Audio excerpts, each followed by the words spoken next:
estar relacionados à obra e à vida profissional dele, considerando a longa trajetória que ele tem no serviço social, né, e a sua participação é importantíssima na construção desse serviço social que nós temos hoje, né?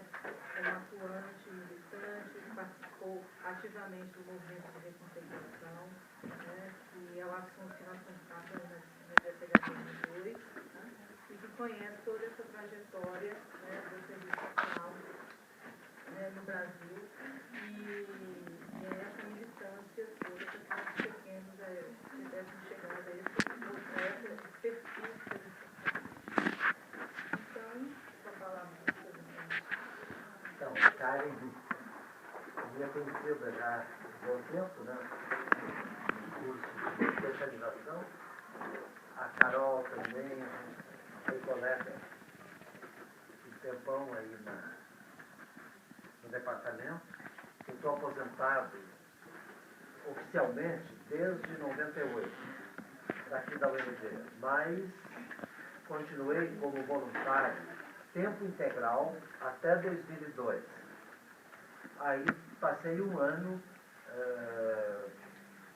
6 meses em Portugal, convidado para pós-graduação em serviço social, e depois voltei e fiquei voluntário mais light, só na pós-graduação. E estou na pós-graduação atualmente em psicologia da Católica e trabalhei 10 anos no serviço social da Católica. Ajudei a fazer o currículo lá da Católica, mas agora não tem mais interesse em dar aula à noite em Taguatinga, porque é muito pesado viajar no Recho. Sou conselheiro do CRES, sou conselheiro do Conselho dos Direitos da Pessoa Idosa, representando a SBGG, que é a Sociedade Brasileira de Geriatria e Gerontologia. Então tem bastante trabalho voluntário. E sou coordenador do SECRIA, que é uma ONG de defesa dos direitos da criança. E tem muita atividade de formação, pesquisa, publicação. Sexta-feira vou fazer uma capacitação com 12 estudantes de serviço social do Brasil, de 12 capitais, por uma pesquisa das 12 capitais sobre a resolubilidade da violência sexual nos conselhos tutelares. Então, o projeto é financiado pela Secretaria de Direitos Humanos.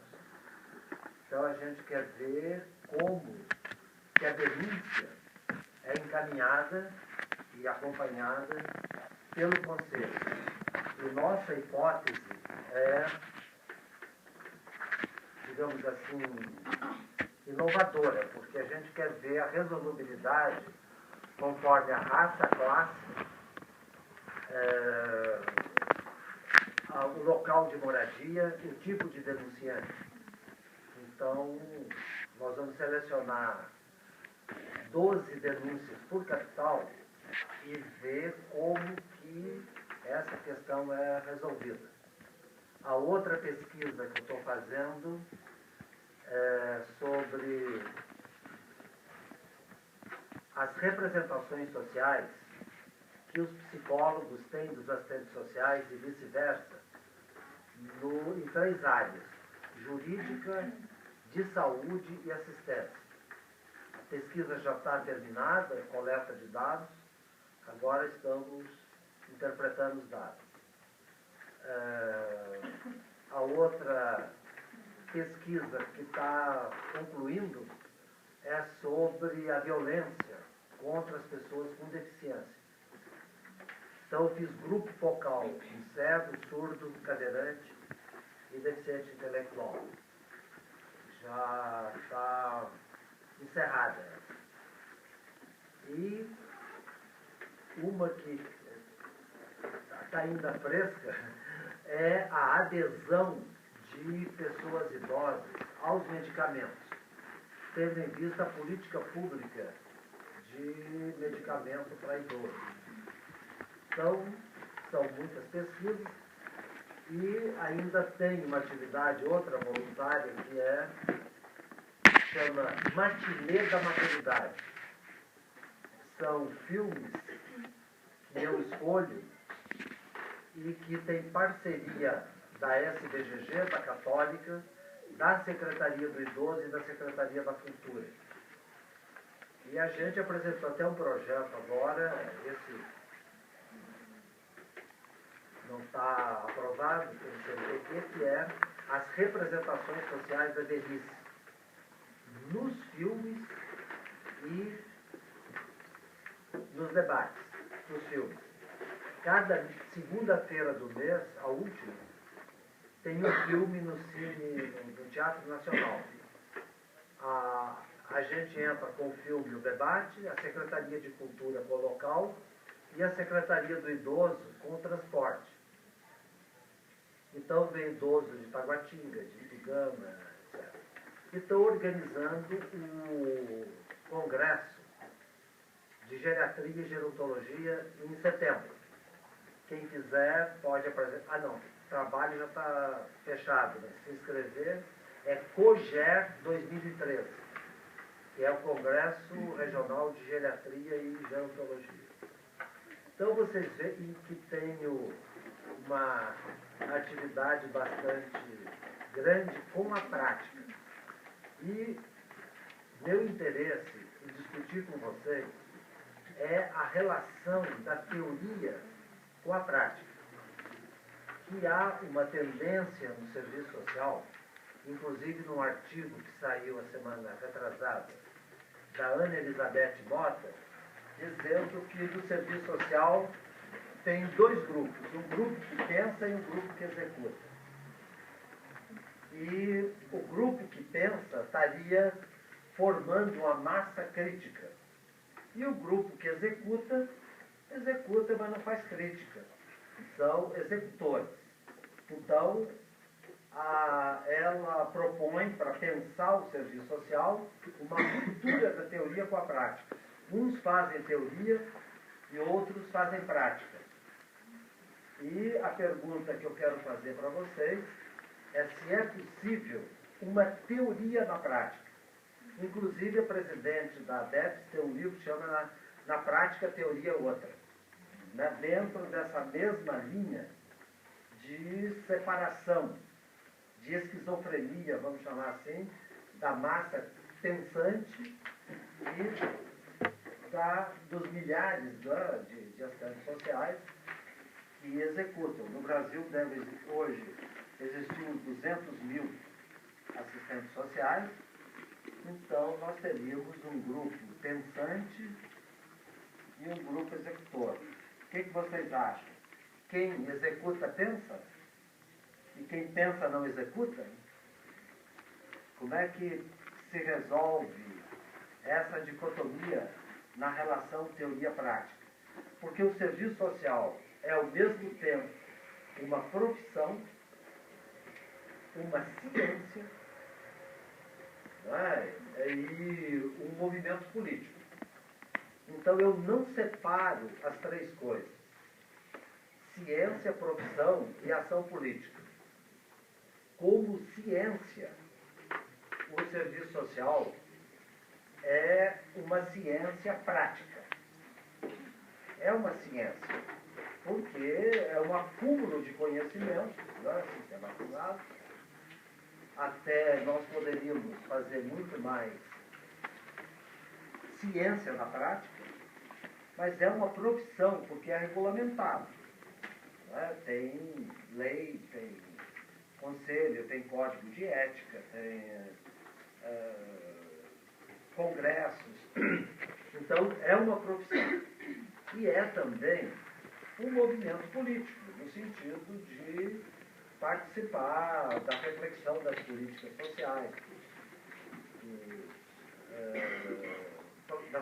propostas da crítica ao capitalismo. Então, esse movimento de crítica ao capitalismo, de propostas de política, de atuação política, faz do serviço social também um movimento. Então, eu não separo a profissão do movimento, mas cada elemento desses tem uma interface com o outro, não é separado, mas, por outro lado, tem uma certa autonomia, uma autonomia relativa como profissão, como ciência e como movimento político. Vocês acham que o serviço social é ciência? Sim. Eu acho que, dependendo do ponto de vista, pode ser considerado, mas o termo que a Yamamoto chamou de tecnologia social, eu acho que acaba transparecendo com mais clareza a ideia da função do serviço social e do assistente social. Você podia explicar um pouquinho? Ciência no sentido, tecnologia social no sentido de que você vai criar uma instrumentação para agir na sociedade em diferentes áreas que são da parte do assistente social. E a ciência, eu acho que ela passaria uma visão menos instrumental no sentido do assistente social criar as técnicas dele que vão contribuir na atuação dele, dessa coisa da teoria e da prática se alimentarem mutuamente. A medicina, por exemplo, é uma ciência, porque a relação que o médico tem com o paciente, não estou usando o termo da medicina, é uma relação que, ao mesmo tempo, vê a singularidade, vamos chamar assim, da doença, que é o objeto do médico. Eu digo sempre para os meus amigos médicos lá da Sociedade de Geriatria e Gerontologia, vocês cuidam da doença, eu cuido da saúde. Mas a doença é algo que se manifesta com indicadores mais gerais, né? Por exemplo, o câncer. Ele tem indicadores gerais, mas tem a especificidade, a singularidade daquela pessoa que está com câncer. Então, hoje está diagnosticado 320 tantos tipos de câncer. Aí você vai identificar naquela pessoa, tá, o câncer, a evolução. Então, é necessário uma ciência. Eu chamo essa ciência da medicina e do serviço social de ciência prática. É uma ciência que não é especulativa, como a filosofia, por exemplo. O serviço social é uma ciência como a física. É uma ciência prática. A prática é que alimenta essa ciência. E prática é diferente de instrumentalidade. Porque a prática é uma forma de ação no concreto. Então você tem que analisar o concreto. Chega lá para ser atendida pelo assistente social ou pela assistente social, uma senhora com X características. Né? A situação dela, ao mesmo tempo, está ligada ao geral do capitalismo, mas está ligada à particularidade e à singularidade daquela situação. Então você tem que ter um instrumental, por exemplo, uma abordagem de entrevista, não é? Por exemplo, uma abordagem de entrevista, e nessa abordagem você tem que olhar a singularidade relacionada com a totalidade. E você não vai intervir no capitalismo em geral. Você vai intervir no capitalismo em particular. Porque o capitalismo ele está no geral e no particular. Então, essa é a ciência prática. É articular o singular, a singularidade da situação, a particularidade com o geral. Por isso é uma ciência. Então, quem faz a intervenção no singular, está pensando o geral. Não é? Ele não está isolado de pensar o geral. E quem está pensando o geral tem que estar pensando na prática da singularidade. Isso tem influência do autor que vocês sabem quem é, né? Carlos Marx. Né? Ele analisava a singularidade das situações dentro do geral. Então, a dificuldade é pensar essa digamos assim, questão da totalidade na sua particularidade. Né? Porque vocês aqui, estudantes, né? Todas e todos aqui presentes têm dificuldade de transporte, estão saindo à noite, têm que trabalhar de dia. Então, essa vida de vocês é uma vida particular, no geral. Então, assim são as pessoas que o serviço social atende. Por isso que eu chamo ciência prática. Essa tese vai estar no livro que eu devo lançar no CBAS, que se chama Serviço Social, Correlação de Forças e Globalização. Então, há um capítulo inédito que é justamente ciência e profissão, né? Que é essa relação contrário à tese da Ana Elizabeth Mota, de que há o geral e o particular separado. A minha proposta é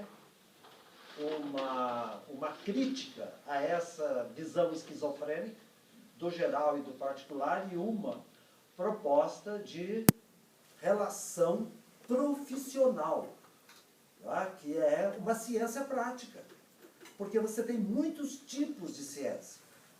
Nós estamos acostumados hoje a ver a ciência como ou especulação ou aplicação. E a ciência prática não é nenhuma das duas.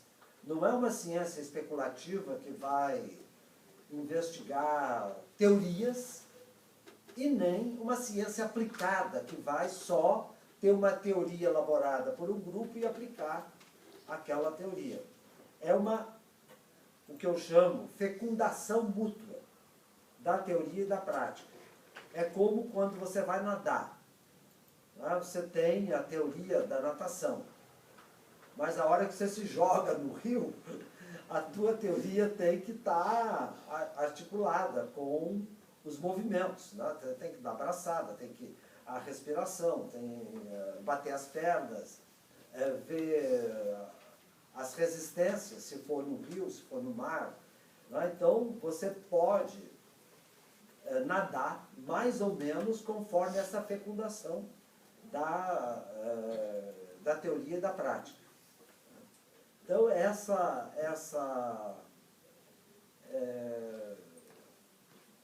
digamos assim, essa busca não é a busca da verdade, como na ciência tradicional.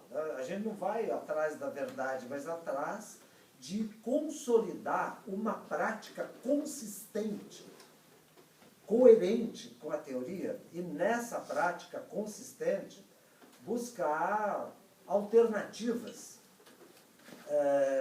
dentro do contexto capitalista, dentro do contexto capitalista particular. E além disso, vocês podem estar militando contra o capitalismo em outras instâncias. Mas nessa instância de prática, a teoria é fundamental. E eu gosto de citar Gramsci num livro, num capítulo, um texto que ele tem no ensaio, que se chama Os Intelectuais e a Organização da Cultura. Qual é a Carol aí também é minha parceira aí no estudo de Gramsci. Qual é a proposta do Gramsci? Todos são intelectuais, mas nem todos têm a função de intelectual. Então, o Gramsci coloca a presença do intelectual em todo ser humano. Todo ser humano é intelectual. Por quê? Porque todo mundo interpreta o mundo. Todo mundo interpreta. Então, não quer dizer que a interpretação de uma pessoa da classe popular ou da classe dominada, né? Eu não gosto da palavra classe subalterna, porque o povo não é subalterno. O povo pensa. Aí é muito intelectual de esquerda, quer dizer que dá lugar para o povo só o lugar de subalterno. O povo é um intelectual. E eles interpretam o mundo. Uma vez eu estava aqui na barbearia do Seu Luís, você conhece aqui, né, no estacionamento, e um funcionário disse assim, professor, eu posso dizer uma coisa? Eu falei, claro. Tem 3 coisas que não têm fim. Eu falei, quais são? É o céu, o mar e o conhecimento. Eu falei, mas que interessante isso que você está dizendo, né? Porque o universo tem seus limites, que a gente vai vendo, né? O mar tem seus limites, mas realmente o conhecimento não tem limite. Então vocês veem como uma pessoa que era da limpeza, né? Sabia que eu sabia ouvi-lo e falou algo interpretando o mundo. Vocês veem a Cora Coralina, né? Uma poetisa aqui de Goiás. Que maravilha como ela interpreta o mundo, como ela coloca, né, a sua interpretação do mundo. E era doceira. Né? Foi começar a escrever já idosa, porque vivia dominada pelo marido. Né? Então, a Cora Coralina, ela traduz essa interpretação do mundo em forma de expressão, de provérbios, na educação dos filhos, no dia a dia. Então, o povo é intelectual. E nós, como profissionais, somos intelectuais dessa profissão. Então, a construção da profissão é uma construção que vai ter uma legitimidade social, reconhecida. E o que é ser profissional? É ser reconhecido pela lei, pela prática, pelas instituições, né, pela remuneração e pela competência. Então, ser profissional tem que ser competente naquilo que você está fazendo. E isso não tira a sua capacidade crítica. Quando a gente discutia a reconceituação, a gente sempre pensava, tem que ser crítico, em primeiro lugar, mas também comprometido com a classe trabalhadora e competente. Eram os 3 Cs, né?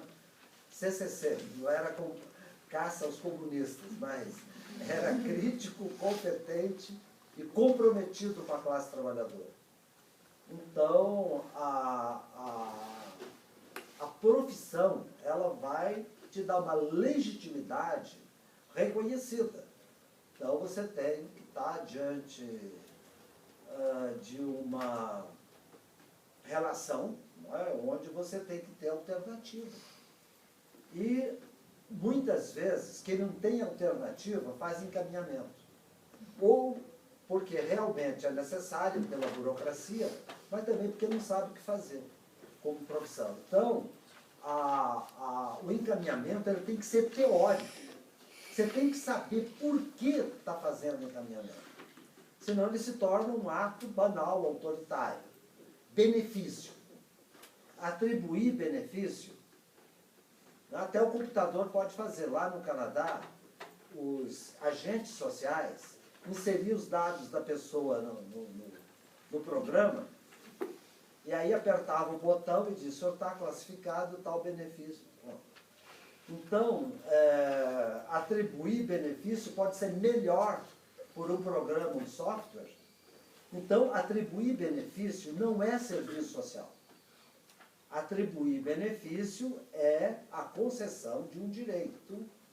Né? Agora, a análise do porquê do benefício, da relação daquele benefício com o direito, isso é o trabalho social. Então, isso exige teoria. Né? Exige teoria da relação com o Estado. Uma teoria da relação da pessoa com o poder. Né?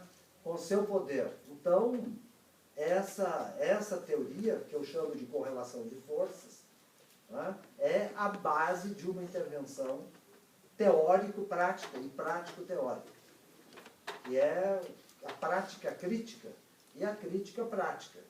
Porque também você tem que fazer a crítica da sua prática, porque senão não adianta. Bem, então era essa a questão, assim, você fez uma boa questão, e vamos partir agora para uma conversa, né, sobre isso. Eu falei disso. Sim.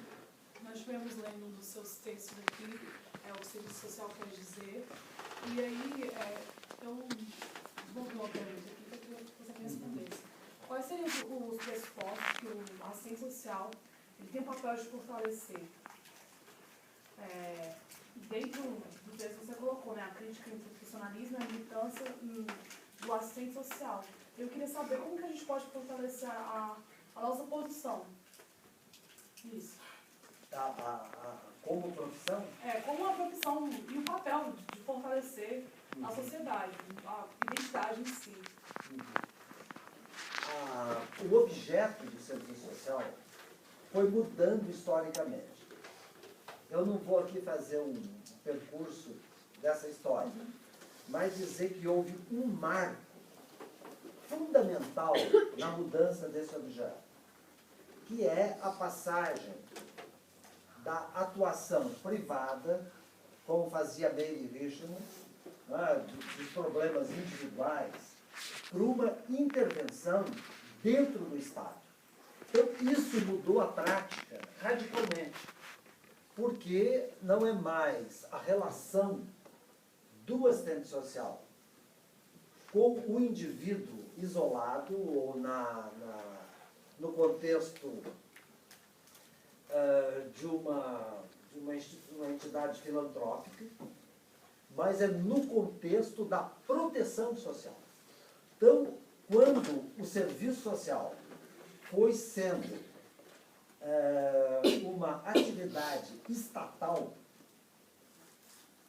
hoje 90% dos assistentes sociais trabalham no Estado, no município, no Estado, federativos e na União. Então, tem 5% que trabalham em ONG, também a maioria é financiada pelo Estado, e outros 5% que trabalham em empresa, entidades privadas. Então, o objeto do serviço social foi definido pela relação do Estado com a sociedade. Né? Então, essa relação foi, então, sendo construída nessa dialética do Estado com a sociedade. Então, aquela visão filantrópica do serviço social se rompeu. Não é mais, porque quando entrou a relação com o Estado, entrou o quê? O direito.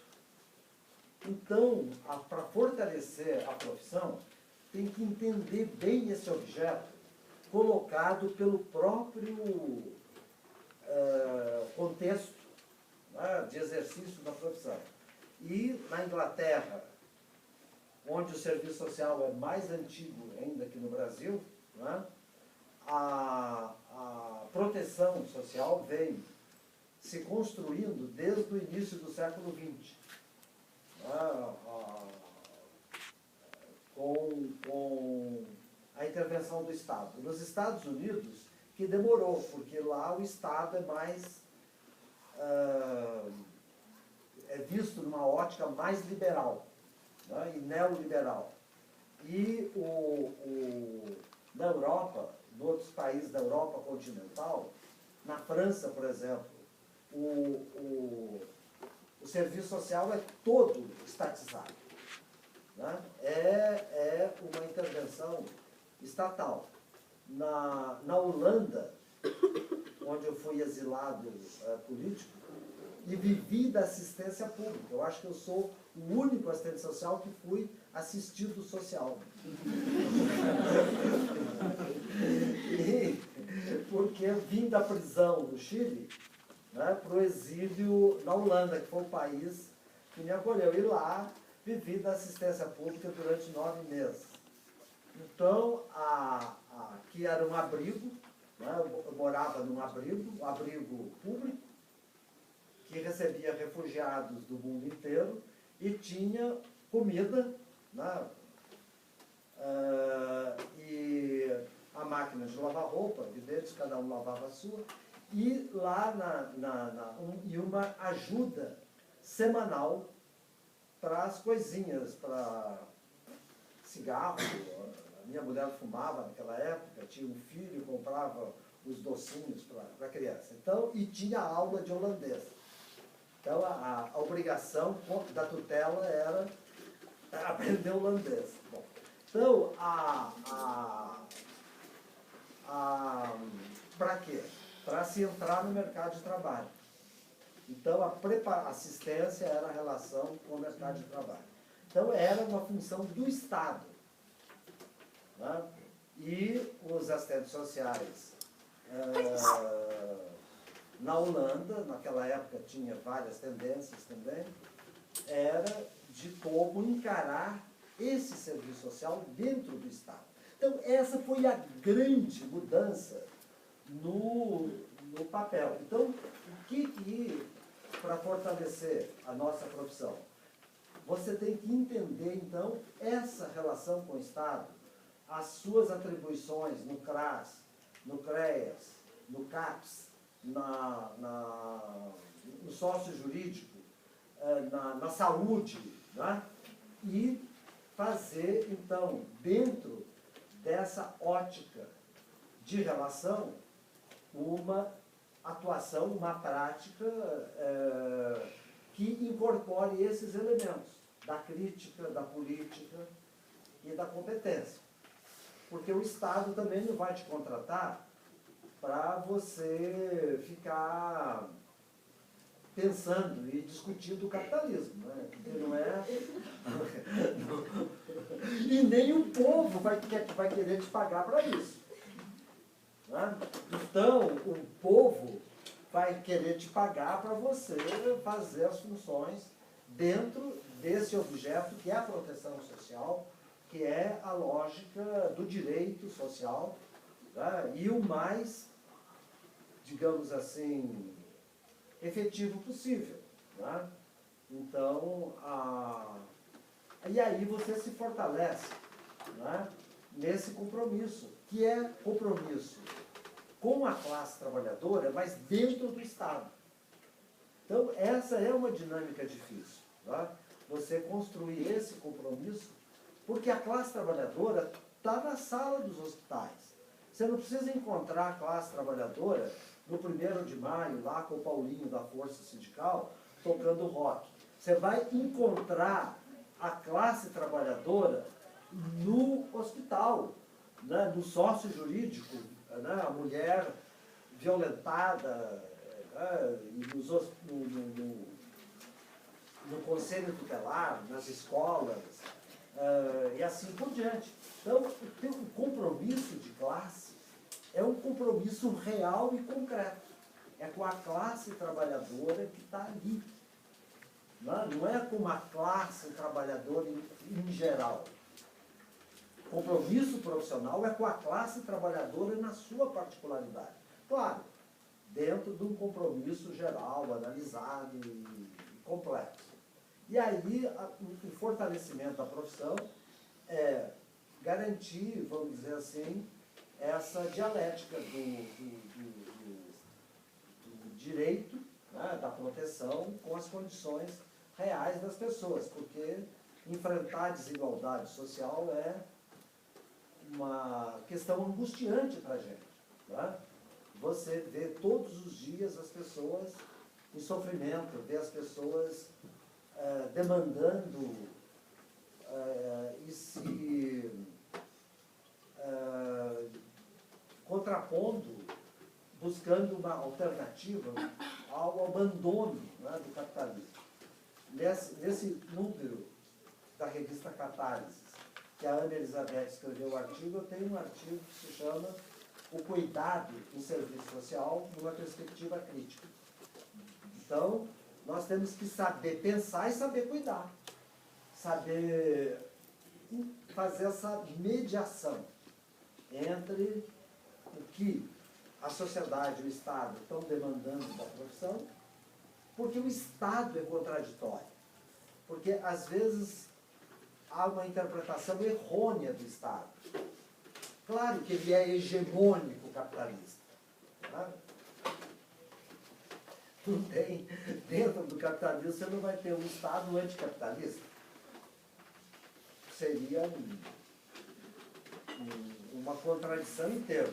Então, dentro do Estado capitalista, ele é contraditório também, porque ele sofre pressão, né, da sociedade e sofre pressão do capital. Todo dia, né, aí, essas pressões se expressam no cotidiano das relações do Estado com a sociedade. E é o que a gente chama de hegemonia e contra-hegemonia. Então, à medida que o Estado vai sendo pressionado pelas forças políticas, ele vai também assegurando alguns direitos às classes trabalhadoras. Então, é nessa contradição que nós atuamos, né? Nessas contradições. Então, quando a gente fala de teoria e prática, a gente, enquanto estudante de serviço social, a gente pensa que vai ser tudo muito lindo, muito fácil, a gente pega a teoria de Marx, mas conversando com uma amiga minha que está fazendo estágio, a gente vê que é muito diferente, porque a gente estuda que para a ciência social é educativo, a gente vai lá, não é ensinar, mas propor para o cidadão que está ali em frente aquela necessidade que ele pense como resolver e não se tornar uma nova demanda, etc. E tal.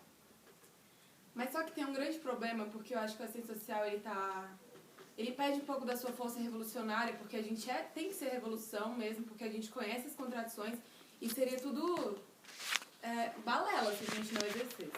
Então, a pessoa que está lá e quer o direito dela, por exemplo, ela está no corre do dia, no cotidiano, e muitas vezes ele só quer aquela, por exemplo, que a Bolsa Família, que é aquela política imediata. Como é que o assistente social vai exercer o papel revolucionário quando o indivíduo não está nem proposto a escutar o que a gente tem para dizer para ele, porque a gente também não tem uma linguagem clara para chegar e jogar Marx no indivíduo, como é que ele vai falar? Ou então falar, você, querido, você está assim, porque não tem lugar para todo mundo, não tem pleno emprego, não tem lugar para você tem que ser explorado, entendeu? Como é que a gente vai explicar todas as contradições? Como é que a gente vai elevar o nosso papel revolucionário se muitas vezes a gente está fadado ao horário da entrevista, o indivíduo está no corre do dia, não tem tempo para conversar com ele, não tem uma linguagem clara, então como é que fica a ciência social nesse papel educativo, entendeu? E revolucionário, a gente vai ficar fadado até quando, entendeu? Muito boa questão. Eu acho que você colocou o dedo, né, nas contradições, porque a revolução é um ideal, é um processo que não depende só de você. Não é? A revolução é um processo de correlação de forças que vai mudar toda a sociedade. Mas existe uma revolução no cotidiano. Não é? À medida que você muda uma visão racista, você está intervindo no cotidiano da estrutura da sociedade. Porque a estrutura é racista. O capitalismo é racista. Ele usa, né, a dominação de raça para manter mais a exploração. A violência contra a mulher. À medida que a mulher reage ao machismo, você está sendo revolucionário. Porque o machismo faz parte da estrutura da sociedade. A produção econômica, ela só vai mudar com muita, mas muita mobilização, muita organização, muita força política, não é? E para mudar. Mas essa contra-hegemonia, ela é também necessária no cotidiano.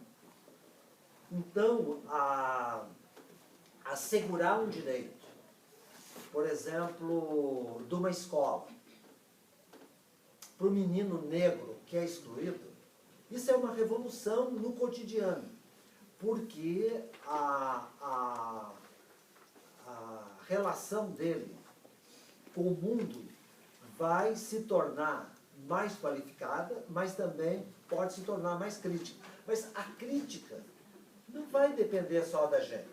Ela vai depender das relações desse menino com o movimento negro. Então, a gente faz várias mediações.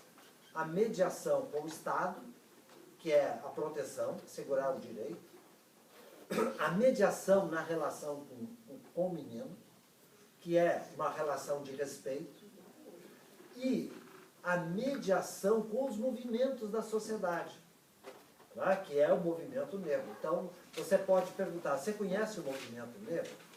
Então, você tem que estar informada da mobilização da sociedade contra o racismo, contra o machismo, contra a homofobia, porque são esses movimentos que vão construir a força para fazer a revolução maior. A parada gay ontem em São Paulo, né, é um movimento ao mesmo tempo de afirmação e ao mesmo tempo de expressão, né, da luta contra a homofobia. Então, a participar, por exemplo, né, disso é um fortalecimento. Eu colaboro muito com uma ONG chamada Inverso, que é antimanicomial, a luta contra o manicômio.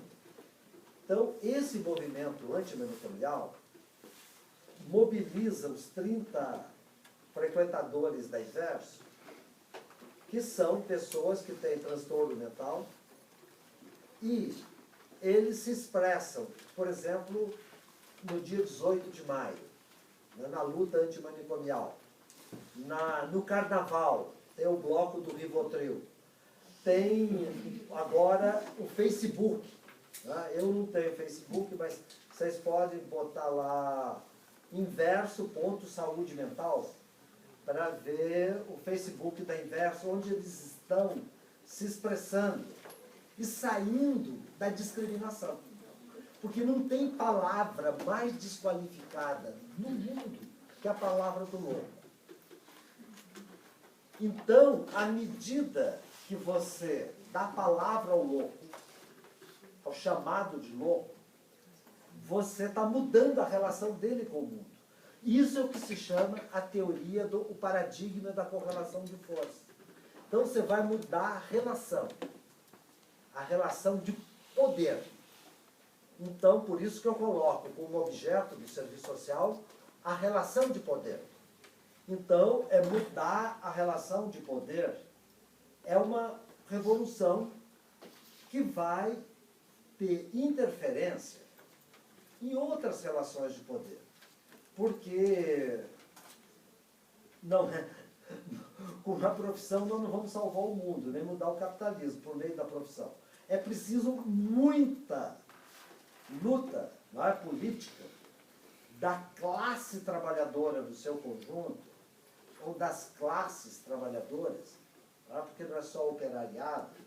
Hoje, a pequena burguesia intelectual, não é, os autônomos, eles são também explorados pelo capitalismo, não é só o operário. Aliás, o operário do Brasil é só 12%, né, da mão de obra. O comércio emprega 50%, né, os serviços, perdão, empregam 50%, 60% da mão de obra. Então, os trabalhadores dos serviços, né, os autônomos, o que o Reich chama de analistas simbólicos, né? Então, são pessoas que trabalham hoje em casa, na internet, São pessoas que estão também numa relação de exploração. Então, o processo, vamos dizer assim, revolucionário, é um processo, não é da grande manhã, da grande aurora, é esse processo que você falou, que é difícil, que é no cotidiano, e que começa, inclusive, com teu filho, com teu companheiro, com a tua companheira, com a tua empregada doméstica. Tá? Então, pagar, por exemplo, salário mínimo para a empregada doméstica, tá? É a primeira função do revolucionário, tá? Que tem empregada doméstica. Então, a relação, né, é uma relação de construção do cotidiano, né, de construção do cotidiano e, ao mesmo tempo, de um processo que pode explodir, por exemplo, na Revolução Árabe, né, que não é nenhuma revolução socialista, né? É uma revolução democrática. Então, os árabes ainda estão na revolução democrática. Né? Lá na Tunísia, no Egito. E construir a democracia é um passo fundamental para o socialismo. Consolidar a democracia. Vocês vão dizer, democracia burguesa. Não, a democracia é uma conquista da classe trabalhadora. O direito de voto foi conquistado, não é, nas pressões. Por exemplo, a Carta do Povo em Londres, de 1832, não é, foi reivindicar o direito de voto. Porque o direito de voto da burguesia era o direito de voto dos proprietários. A ampliação do direito de voto para as mulheres. Então, é uma conquista democrática. E democracia não é só voto. Né? Democracia é expressão da divergência, expressão do conflito, a liberdade de opinião. Né? Então, isso é a construção democrática, que teve muito da contribuição da burguesia. Vocês veem, não sei se vocês já leram o Manifesto Comunista, de 1848. Marx só tece elogio para a burguesia. A burguesia trouxe o direito de voto, trouxe o papel do indivíduo, trouxe a libertação, né, dos grilhões da aristocracia. Então, a Revolução Burguesa é uma revolução que é incompleta, porque ela não trouxe outra forma de exploração também. Então, o processo, não é, de libertação teve a contribuição da burguesia.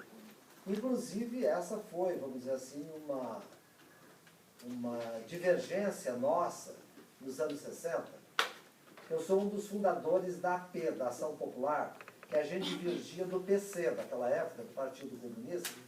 O Partido Comunista dizia, vamos propor no Brasil, primeiro, a Revolução Burguesa. E até pouco tempo, até nos anos 80, o Partidão pensava assim. E a AP propunha, não, vamos fazer a Revolução Operário-Camponês sem passar pelo poder da burguesia. Essa foi a grande divergência nossa do movimento estudantil dos anos 60 contra o Partidão, na interpretação do Brasil, desse processo. Então, você pode também ver isso. No Chile, quando eu estava exilado no Chile, também era a divergência do Partido Socialista, de influência trotskista, com o Partido Comunista. Né? O Partido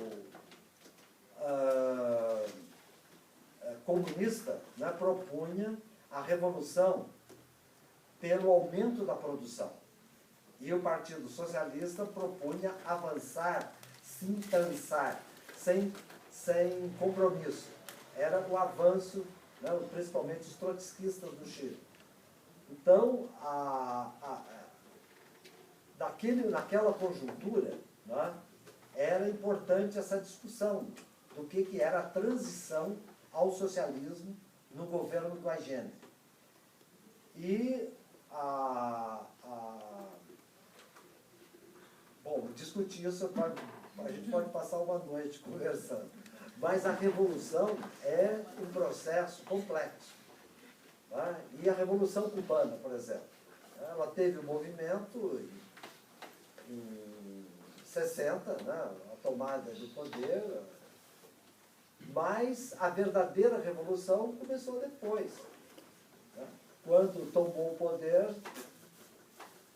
era uma estrutura total. Então, a mudança, e foram mudanças difíceis.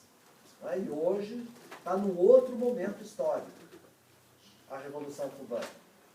Então, e a luta armada, por exemplo, né, é uma questão hoje praticamente inviável.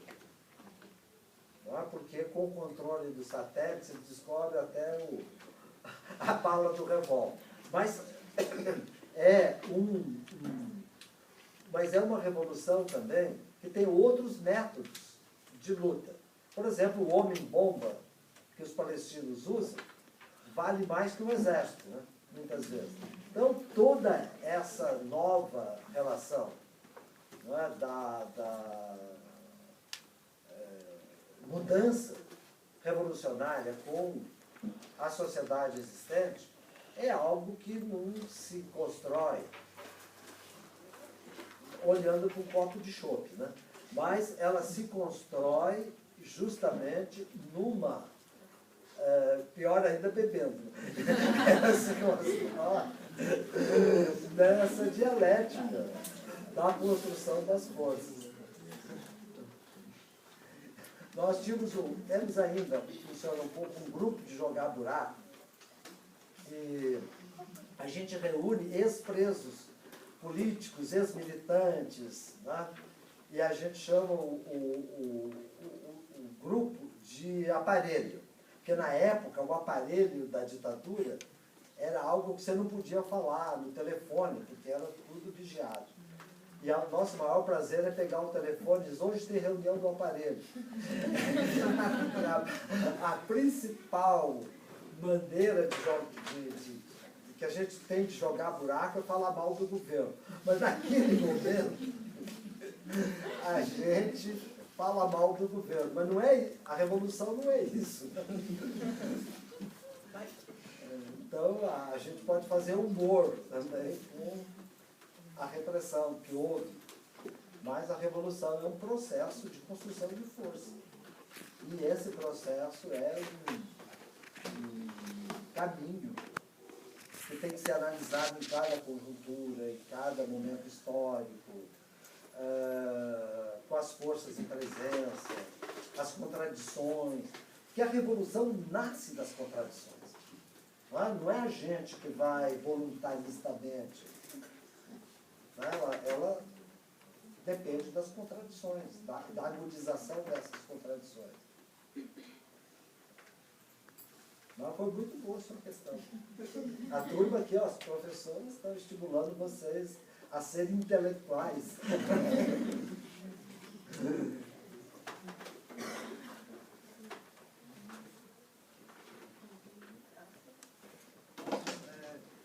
Mas assim, no modelo que Gramsci desenvolveu da visão do Estado, como está ampliado, com a participação da comunidade civil, eu queria entender de que maneira, nesse modelo de democracia que a gente representativo, a sociedade civil realmente tem a influência sobre as decisões do governo, sendo que a participação que a gente tem acesso é uma participação baseada no jogo político que está sempre voltado aos interesses do capital, né?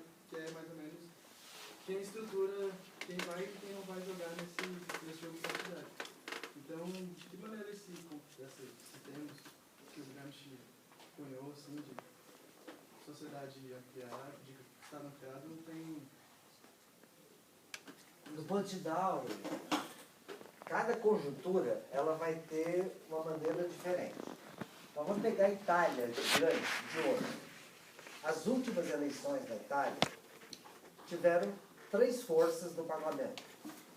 Uma força do Berlusconi, teve 28%, a força da esquerda, né, do Letta atualmente, que é o Partido Democrático, que é o antigo Partido Comunista Socialista, e teve uma terceira força, que é do Beppe Grillo, que se chama Movimento 5 Estrelas, que dizia, vocês, né, que se vaiam todos, que vocês estão iguais, a esquerda e a direita estão fazendo a mesma coisa. E eles não estão fazendo aliança nem com o Berlusconi e nem com o Partido Democrático. Aí o que obrigou para governar chamada uma união da esquerda com a direita?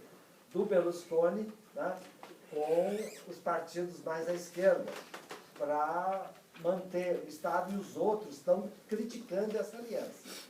Então, a democracia representativa, ela está dentro das, como você diz, das amarras, né, da estrutura, mas ela tem possibilidades de novas organizações.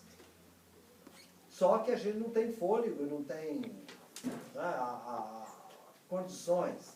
A própria internet, por exemplo, é uma nova forma da sociedade civil se expressar. Não é? Então,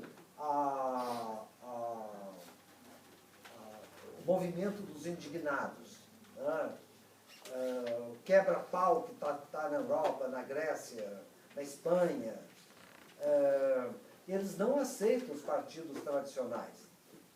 E, claro que é mais complexo, mas agora, sem a democracia participativa, a democracia representativa vai ser cada vez mais estruturada, né, dentro do esquema capitalista. E é uma vantagem para os movimentos sociais ter democracia. Um dos erros da União Soviética foi ser ditadura. Não é? Foi um dos grandes erros do Stalin, por exemplo, e do próprio Lenin, implantar uma ditadura. Porque aí acabou a expressão, acabou a discussão. Quem mandava era meia dúzia de burocratas na União Soviética. Então, a democracia é uma conquista, porque o capitalismo não é democrático. A essência do capitalismo é ser antidemocrático. O nazismo é a maior expressão do capitalismo. Que aí eles botaram para funcionar as empresas, uma mobilização de massa fantástica a favor, né, do culto à personalidade, que era o Hitler, uma personalidade capitalista que defendia o desenvolvimento industrial da Alemanha.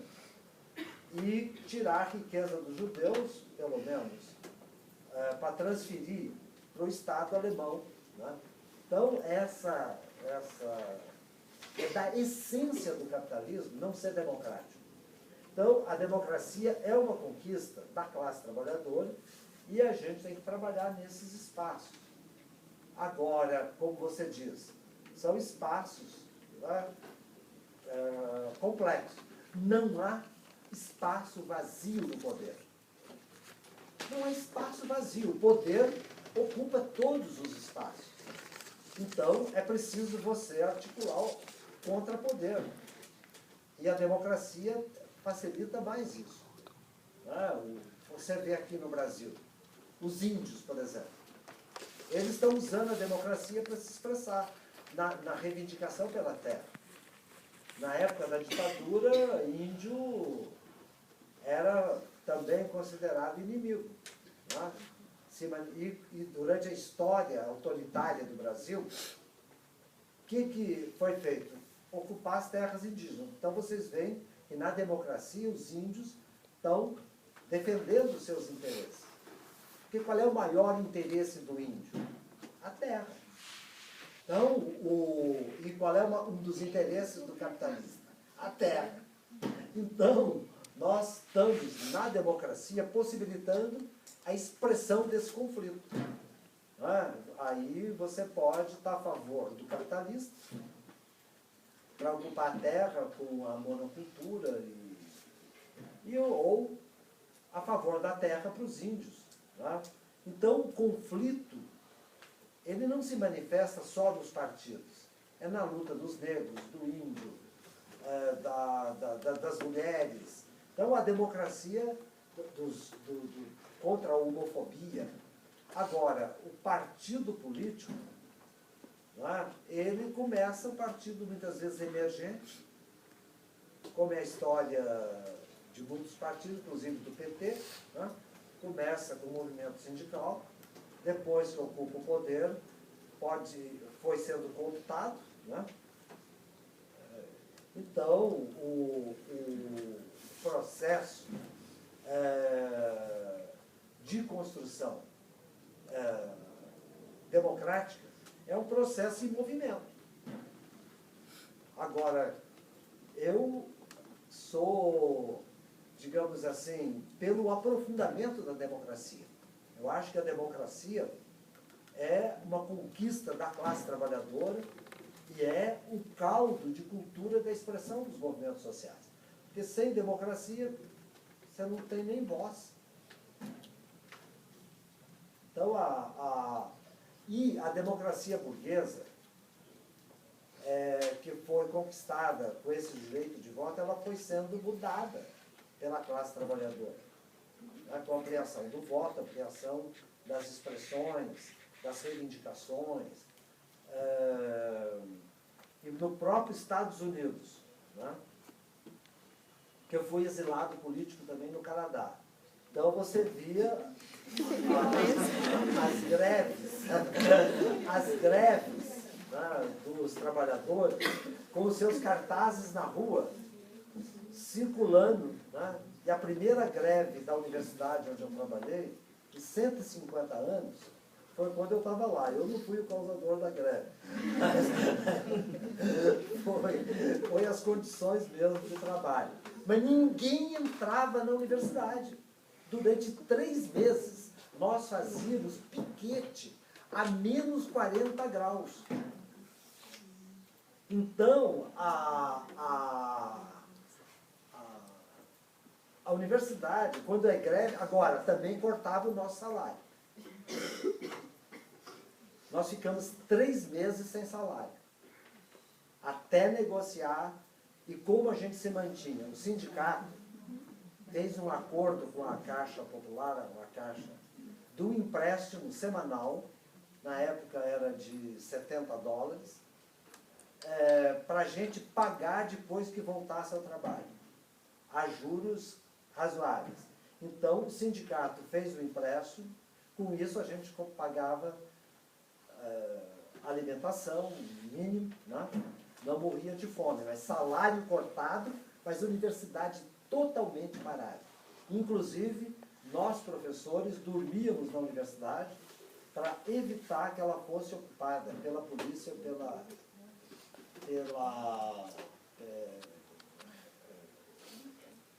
universidade. Né? Então, era piquete. Né? Como eu não tinha visto ainda, eu trabalhava no serviço de cafezinho aos piqueteiros. Então, toda manhã ia para a própria universidade, tinha uma Kombi que o sindicato alugava e a gente ia distribuir café em todas as portas dos piquetes. Então, você vê que a organização da classe trabalhadora é fundamental para mudar o capitalismo. Né? Nós conseguimos melhorar o nosso salário, mas depois tivemos que repor as aulas para receber o que a universidade não tinha pago. E a reposição de aulas a reposição do salário não foi integral, porque dependia do número de horas que ia ser reposto. Então, tudo isso é negociado, né? Capital-trabalho. Então, as greves, né, elas são expressão democrática. Foi a maior conquista da classe trabalhadora na democracia foi o direito de greve. esse direito de greve é a maior conquista democrática. Na Suécia, inclusive, o trabalhador, os sindicatos, as federações sindicais, é que tem um fundo de greve, que é o mesmo fundo de desemprego. Então, quem administra o seguro-desemprego e o fundo de greve é o sindicato. Então, que é o mesmo fundo. Né? Que quando faz greve, o sindicato é que mantém, porque o salário é cortado. Então, esse direito de greve é um direito sagrado da democracia. Então, sem democracia, não tinha direito de greve. Né? Os anarquistas, na época dos anos 30, na época do Brasil autoritário, rural, tá? Os anarquistas faziam paradas súbitas contra os patrões. Mas imediatamente vinha a polícia, né, para prender os líderes. O Everardo Dias, que foi um líder sindical espanhol, anarquista, ele foi deportado para a Espanha não sei quantas vezes. Né? Porque fazia o movimento anarquista, que os anarquistas não eram pela regulação do direito de greve. Eles eram favoráveis à ação direta contra o patrão. Mas eles faziam. E levavam, não era gás lacrimogêneo, né? Era cacetete mesmo. Então, essa relação, né, só foi mudando com a democracia. Os Estados Unidos só reconheceram o sindicato pela Wagner Act em 1935. Ontem. Né? Então, era pau mesmo. Então, a chamada democracia americana só foi mudando com essa luta da classe trabalhadora. Então, é a maior conquista democrática o direito de greve. Depois, o direito de voto. Uma coisa interfere na outra. Bom, gente, eu estou falando demais, mas vamos ouvir vocês. A mediação, então, seria o único caminho que a assistente social pode trilhar na atuação profissional dele para conseguir uma verdadeira emancipação do indivíduo. O que você entende por mediação? É isso que o senhor falou, de apresentar a cada setor envolvido ali naquela situação suas referidas características, ou suas referidas possibilidades de ação ou de reação. Por exemplo, o senhor citou a questão de um jovem negro, né? Seria mostrar para ele um movimento que ele poderia estar se associando para, de certa forma, ele conseguir alguma conquista. Por isso que eu entendi. Mediação nesse sentido. Sim. Porque é uma explicitação da contradição e do conflito. Porque a contradição, ela não é,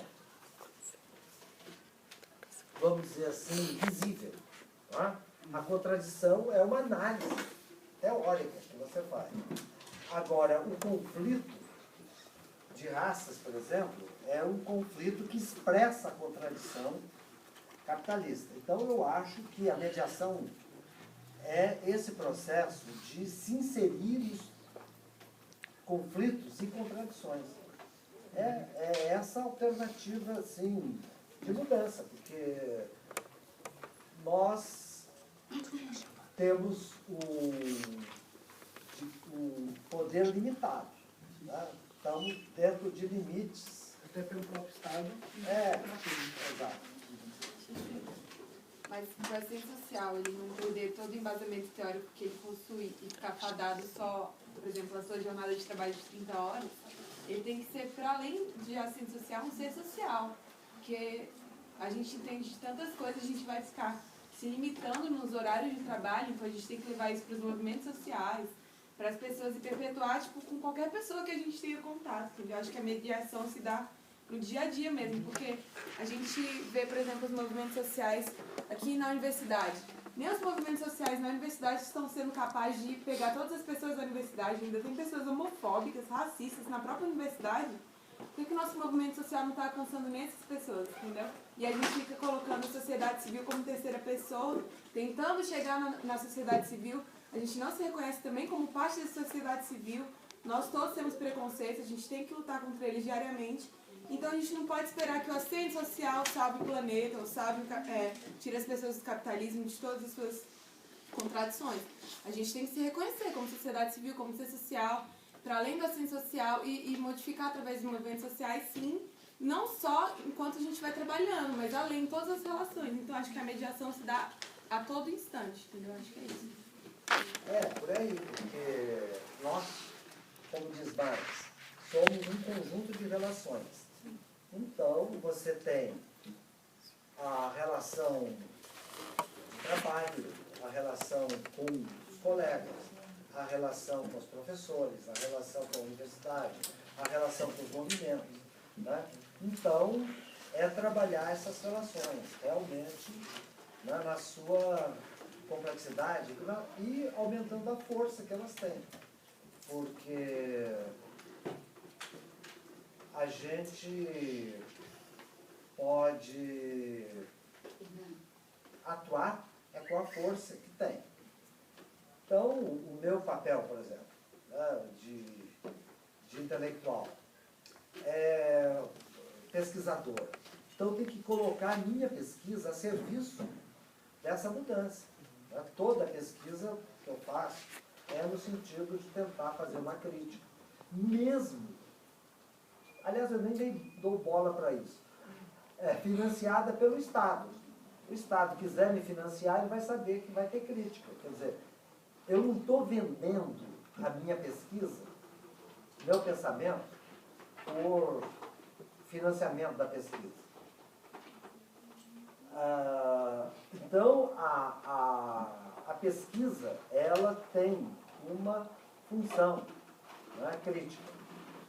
E pode ser, às vezes eu tenho financiamento maior, a pesquisa que eu estou fazendo é essa das representações sociais. O financiamento é de R$13.000, o que é o salário de um burocrata durante um mês, né? E um burocrata do Senado ainda, daqueles que varrem o chão. Então, mas ela vai ter um impacto de crítica. Agora, não é uma crítica pela crítica. É uma crítica fundamentada, né, em dados, em propostas, em projetos. Então, eu acho que pela pesquisa, tá, você pode contribuir.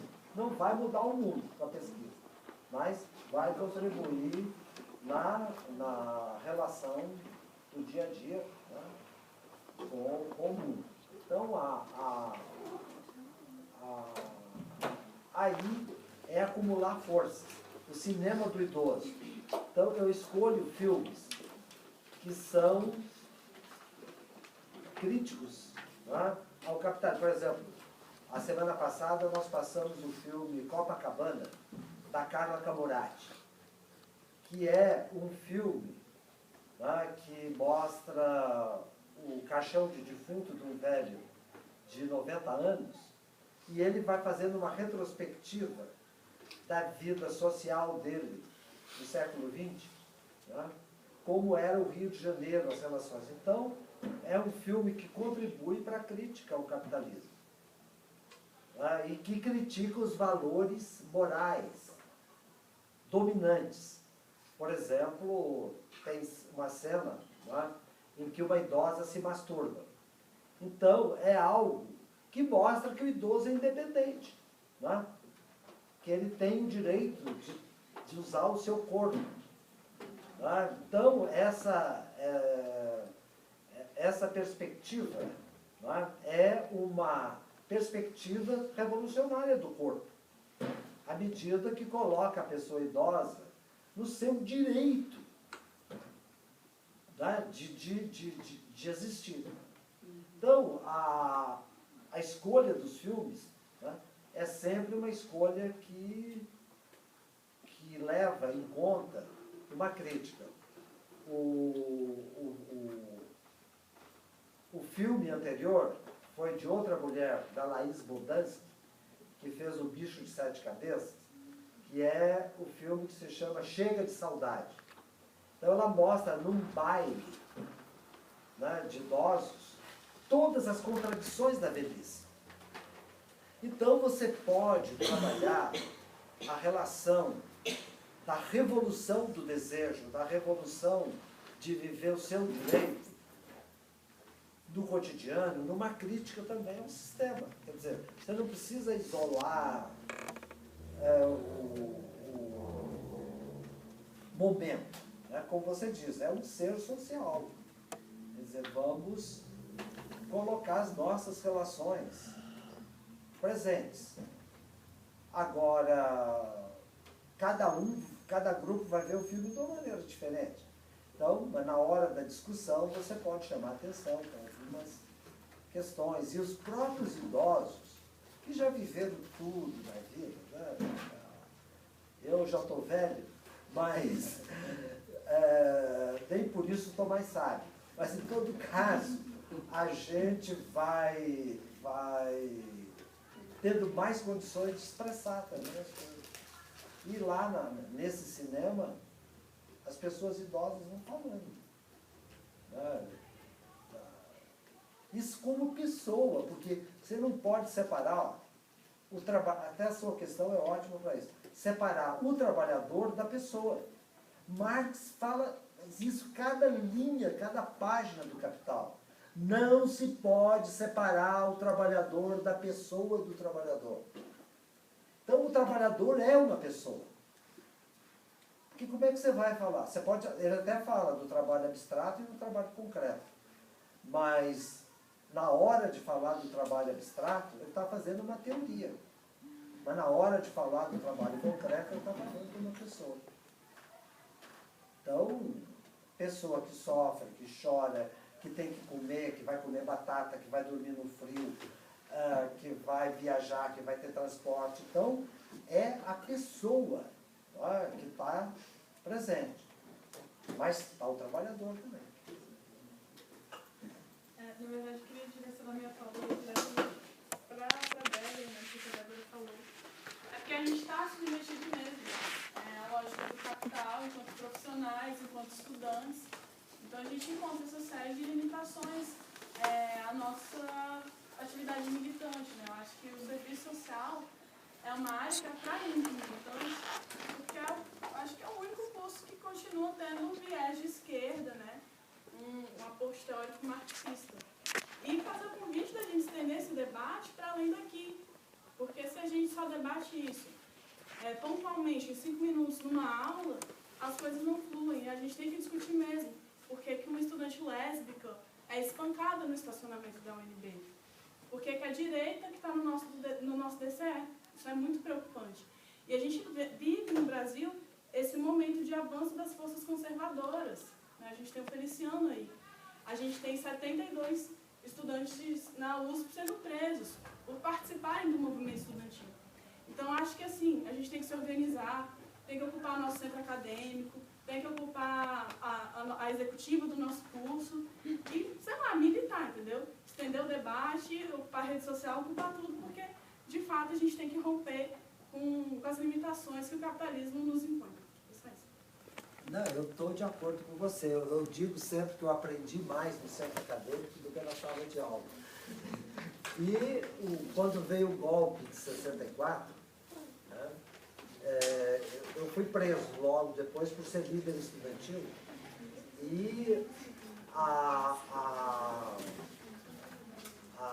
até eu não sei, que eu fiz uma loucura. Eu trabalhava no jornal e publiquei um artigo no dia seguinte do golpe. Eu quero recuperar para mostrar para vocês. Chama Assistentes Sociais de Luto. De luto pelo golpe. Então, aí é uma manifestação, né, no jornal, no centro acadêmico, no cotidiano. Eu acho que isso é uma aprendizagem fantástica, porque você vai aprendendo, inclusive, estratégias, né? Você vai aprendendo a conhecer melhor o inimigo.